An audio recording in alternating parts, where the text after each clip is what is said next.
as another extreme heat warning is issued. The Met Office today issued an amber warning that will last 4 days as temperatures could reach 35 degrees Celsius later this week. How are businesses and services adapting? Thames Water, which serves 15 million people in and around the city, says it will introduce a hosepipe ban in the coming weeks. It comes as we head into yet another heat wave. Also struggling with the dry, hot weather, London's firefighters. They say there are 1,000 fewer firefighters in the capital than a decade ago, and they're feeling the effects. Our correspondent Simon Harris has more. Londoners have once again been made homeless by the heat wave. In Crayford, a row of 4 houses went up in flames when a grass fire spread to their back gardens. 60 firefighters did their best to bring the blaze under control.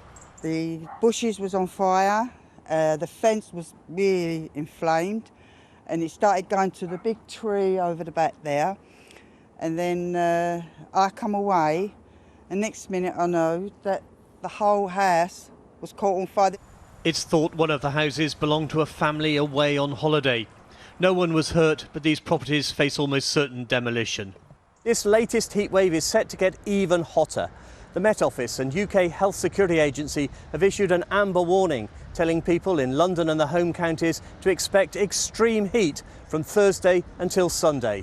In London's parks, the grass is the most obvious casualty of the drought. Green patches are few and far between. And with no rain forecast anytime soon, Thames Water said a hosepipe ban was now inevitable. But if we do have a ban, I will then just accept it, and I will then save the water in a bucket in the shower. I filled my paddling pool up before the ban, so I'm happy that the pool is warmed up, filled, half filled, keep the children occupied, but my flowers are all dead now. The hosepipe is helpful, but it's not a disaster if I have to fill watering cans up. 3 weeks ago, the village of Wennington was one of the communities on the front line. For the London Fire Brigade, it was the busiest day since the war.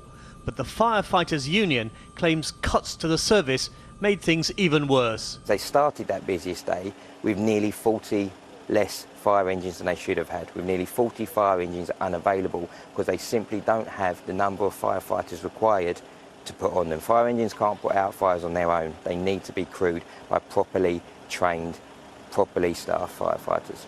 The union claims there are 1,000 fewer firefighters in London than a decade ago. But the government says the nature of firefighting has changed. But what we found is that the fire service over the last few years has changed in the kind of events that it responds to.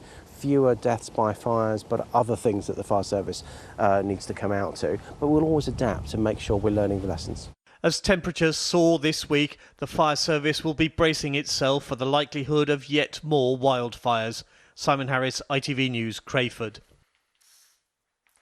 Well, while services across the capital are stretched and a hosepipe ban looms, a clean-up operation is still underway in Holloway. Around 50 properties were damaged by floodwater yesterday when a 36-inch water main burst, which left roads underwater and forced businesses to close. With all the hot weather we've been having this summer, it may not surprise you that Thames Water has now announced it's planning to introduce a hosepipe ban. It'll affect about 15 million people, and the company says we can expect it in the coming weeks. It comes as the Met Office issues an amber extreme heat warning from this Thursday to Sunday. Let's get more now from Wendy Hurrell, who's in South East London for us this evening. Over to you, Wendy. Thank you, Assad. Yes, I'm at Blythe Hill Fields in Lewisham this evening. There are people here enjoying the sunshine, enjoying a lovely, refreshing breeze. But you can see behind me the beautiful skyline of the city. In the foreground, though, just how parched everything has become over the last few weeks, where there has been so little rainfall and such high temperatures from time to time. Now, today we had the heat health alert triggered. So now that's really for healthcare professionals so that have planned plan can be formed to look after the most vulnerable in our society to the hot weather. And today that was then followed by the Met Office releasing this amber weather warning. Now that is going to cover us from Thursday night at about midnight for 4 days up until Sunday, when you might have seen in the forecast it looks like there might be something of a change. But it's really warning of the effects of the sun, of the heat, of things like sunstroke, of heat exhaustion, of sunburn, and possibly some transport disruption as well. So today I have been across southeast London to find out how some businesses and services are adapting to what we've had so far, how they've been faring, and also as we gear up to do it all over again. Several weeks with no significant rainfall, London from above looks scorched, and now we prepare for another heat wave.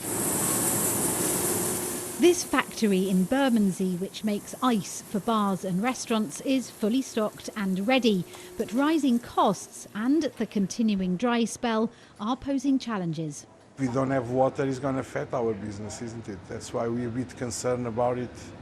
And the price of electricity nearly triple.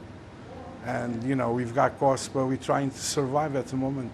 The heat wave is good for us. We make some extra money. And has demand been just crazy? Yeah. Like 10 times more than usual last summer. In fact, they ran out of ice in the last heat wave, so the team worked 12-hour shifts, 7 days a week, preparing the cubes. And if it's the parks we're setting out to enjoy, London Fire Brigade asks us to be responsible. The ground really is so dry at the moment, a discarded cigarette or something can start a fire very easily. Also disposing of rubbish thoughtfully. Glass jars and such similar kinds of litter, plastic bottles even with a liquid, they can focus the sun's rays like a magnifying glass, and of course barbecues. When the rains come, the grass will grow green again. But for young trees, water is vital. Here in Lewisham, residents work with street trees for living to look after the ones outside their homes. Now, Croydon Council has asked for help. There, some 2,000 recently planted trees need about 50 litres of water a week. That's about 8 of these. And they've made an urgent appeal for people to adopt a roadside tree and help them through the heat wave. And previous hosepipe bans have permitted the use of a watering can. Save water, oh, oh, oh. The issues and frustrations of this extended dry spell were summed up humorously in an Instagram post from a garden centre. Staff ingeniously irrigating stock in water running from a burst mains. Mindful of both environment and finances, the Nunhead gardener has invested in new ways to conserve water. Keeping things watered and looking great it's paramount to us, and it's been increasingly difficult throughout the course of the summer. We've just replaced all our display tables this year with floater trays, with plastic trays. The team fill them up with water in the morning or later evening, and the plants soak the water up. For many, long sunny summer days are a delight, but they're not without some difficulty. And that, of course, includes the strain on utilities. As Asad said just earlier, Thames Water have now decided that there must be a hosepipe ban, although we haven't had a date confirmed yet.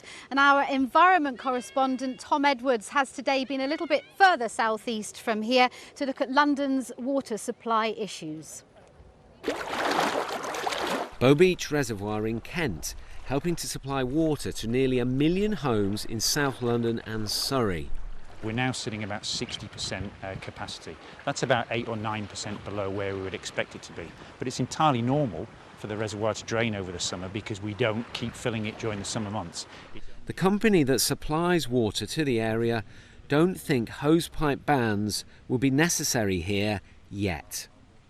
We're probably about 10% lower than we would expect to be at this time of year. That's not of huge concern to us right now, but we continue to monitor the situation closely. More temporary water restrictions, hosepipe bans, are they on the horizon for you? So at this point in time, we've seen demand increase by about 15% at this point in time. That's higher than we would expect, but it doesn't create any immediate problems for us. And the one criticism is about leakage rates. Are you doing enough to fix the leaks? Well, we're going flat out on leakage year round. Just because there's a drought doesn't mean we change our stance on that.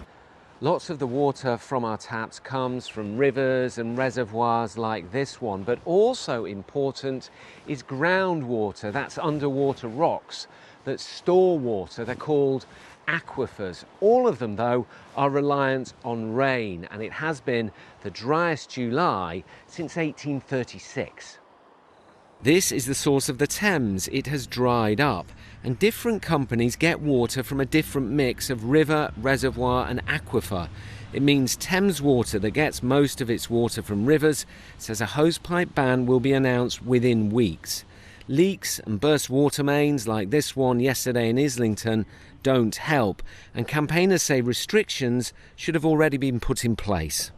The summer that we're experiencing now is predicted to be quite a typical summer in the future. So we know that with the climate crisis, we're going to see these hotter temperatures and we're going to see more prolonged periods of drought, particularly in the southeast. So we need to start planning for that as a nation, as households, and for the water companies as well.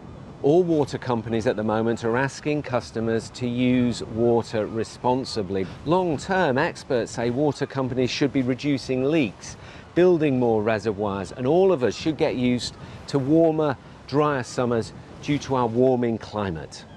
The industry expects a drought to be declared soon. Water companies are watching their supplies closely. Tom Edwards, BBC London.